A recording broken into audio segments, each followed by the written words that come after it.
Have you ever noticed that everyone wants to improve, get better, do a better job at specific things in life? Whether that's to, be a better friend, better at your job, better partner, or just, work on any of the many different issues that we as people have.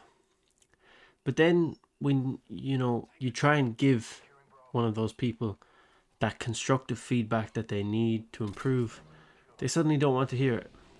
And whether it's a colleague, partner, or friend that give us advice, why are we as people so against it?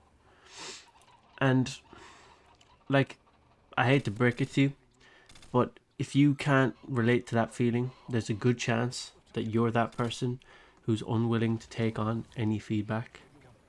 But that's okay, because it's never too late to address it. So I'm going to start off by identifying, I suppose, the benefits of criticism, particularly constructive criticism, because when you associate, the word itself, criticism, it just comes with the tag that it's viewed negatively, even when it comes after constructive. And I think, that's not very fair because, like, if you're a star athlete or whatever, you're not going to be able to be the best that you can be unless you're willing to listen to your coach, who might have far more experience than you and is only trying to help you. And you'll find it's the same in like work environments.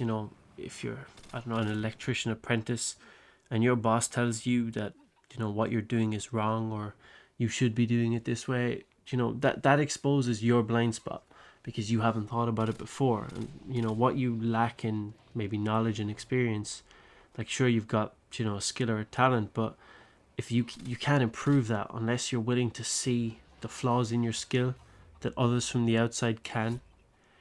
And the bottom line really there is that you cannot fix something that you refuse to see. And that's kind of where ego comes into the equation, because as people, we're just wired to protect our own egos and get defensive when that ego is hurt. Like, even the most modest and humble people you can find will sometimes fall victim to it. But like, people who defend their flaws, be it in relationships or work, sport, whatever it may be, they will stagnate. Those who, hunt feedback will excel. And that's the bottom line. It's not about, feeling good about your abilities. It's about actually being good at them, like being a good friend, good athlete, or a good electrician. So I suppose, how can you tell if you're, a person that doesn't take criticism well? Because there are signs. Like, if you're, explaining yourself or making excuses rather than listening to what the person has to say, you're not really taking them for what they are. And that kind of leads into, my next point. Are you taking criticism personally? Do you interpret it as an attack on your character? Which, by the way, some people will do that. That may be the case. They'll, try to give you feedback, so-called feedback, especially on like social media. But it isn't always the case. Some people, genuinely want to give you advice. Like, it isn't always the attack on your character that you might think it is. Some people just want to help you be the best version of yourself. And, another sign of if you're in that boat is, avoiding situations where you can be judged or critiqued. Like, if you specifically avoid doing something because it's a weakness and you don't want others to, see that be exposed. And that's kind of the comfort trap that people fall into. And it's not a great cycle. So, I mean, how should you handle criticism? Like, first off, don't rush to defend yourself. Listen to what the person speaking to you is saying, because obviously, you need to know whether they're the kind of person that would genuinely give you advice from a place of care and meaning. But, like, chances are that before they've even opened their mouth. So, I mean, assess that, number one. But, if it is someone who's genuinely looking out for you, actually listen, like, really listen to what they have to say. Don't just be silent. Like, ask follow-up questions, engage, because that tells them that you're genuinely receptive to feedback.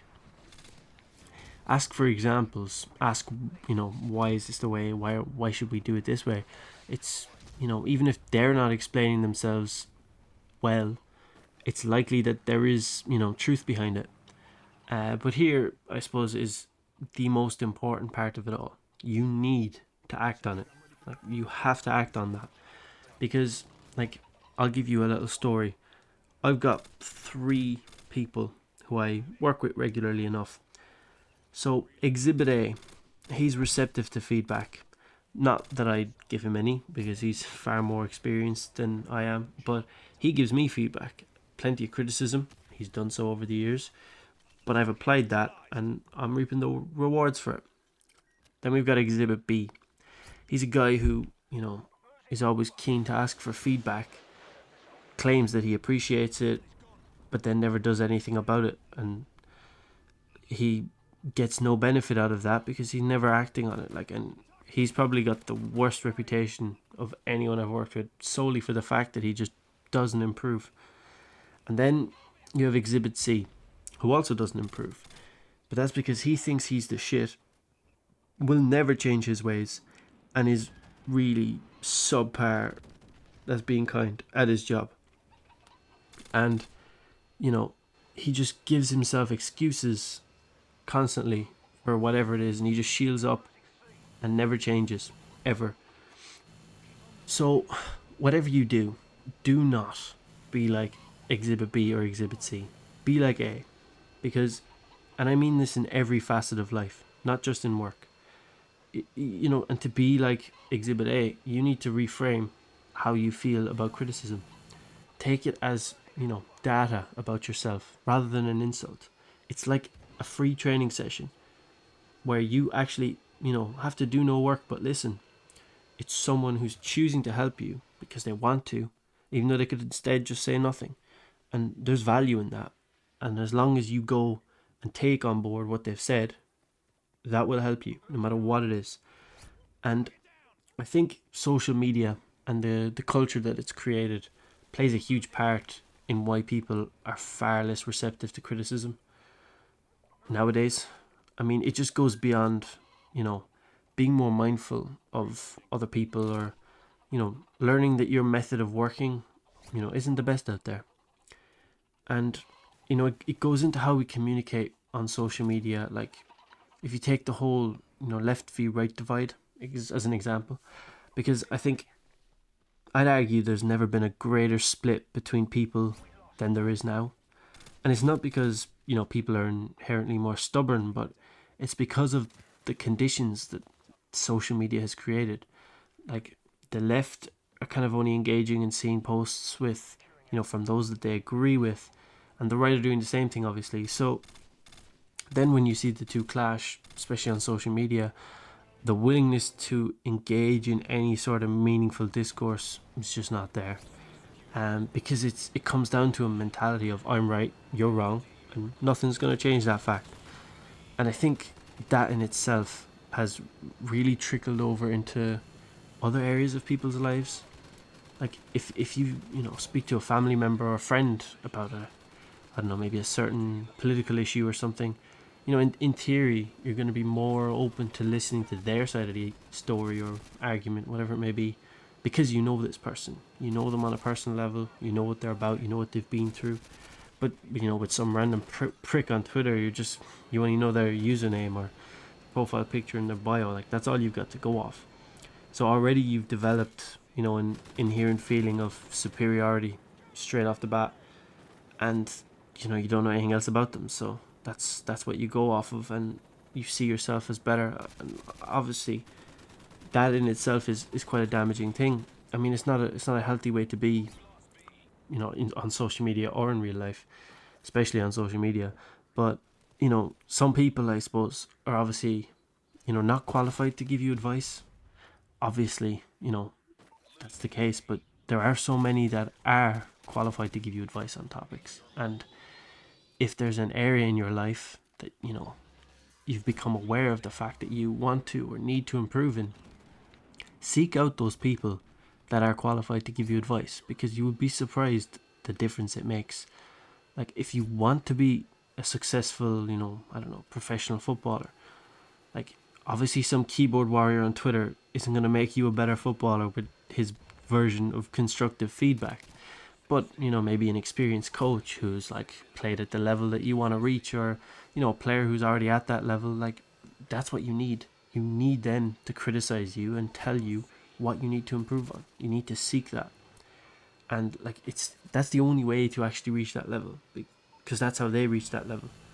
Like talent in any field, or any particular skills, they'll only take you so far. Like you need to develop them. And maybe all of what I'm saying might sound completely obvious to you, but you will be surprised to see, if that is the case, how rare that actually is as a trait in people. So if you are one of the people who maybe struggle to take criticism on board, or feel it's more of a personal attack, the next time that someone offers you feedback on something, don't just rush to defend your limitations. Take the opportunity to have that conversation and use it to upgrade your limitations. I mean, the people who outperform you, they're not always smarter than you. They're just willing to hear where they fall short and fix it and deal with it.